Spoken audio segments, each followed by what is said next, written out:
Salut à tous les passionnés de bulles et d'histoire. On entend souvent dire que la bande dessinée est arrivée en Afrique dans les valises des colons avec Tintin et Spirou.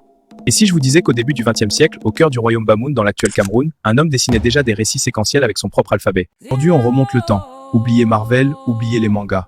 On part à la rencontre d'Ibrahim Njoya. Le génie visionnaire, dessinateur, cartographe et véritable grand-père de la narration graphique africaine. Attachez vos ceintures, on part explorer les racines de notre BD. Bienvenue dans ce nouvel épisode de The Sankofa Time. Pour comprendre Ibrahim Njoya, il faut imaginer la ville de Foumban au début des années 1900. C'est une véritable ruche intellectuelle sous le règne du sultan Njoya. À cette époque, Ibrahim n'est pas juste un dessinateur, c'est un inventeur. Il participe à la création du Shumom, une écriture royale unique au monde. Mais son coup de génie, c'est de ne pas s'arrêter aux mots.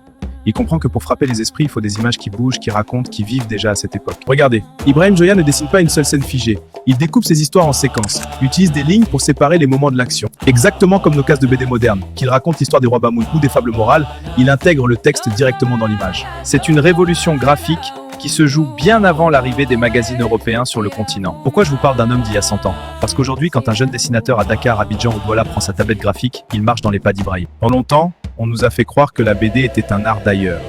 Connaître Ibrahim Njoya, c'est se réapproprier notre propre narration. Ce n'est pas juste de l'histoire, c'est du carburant pour notre créativité actuelle.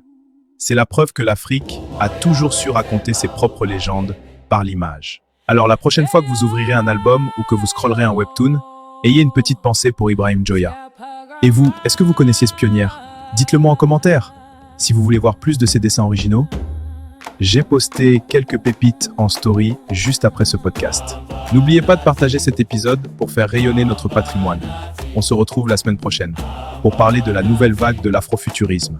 C'était Toby Sankofa, restez connectés et lisez local.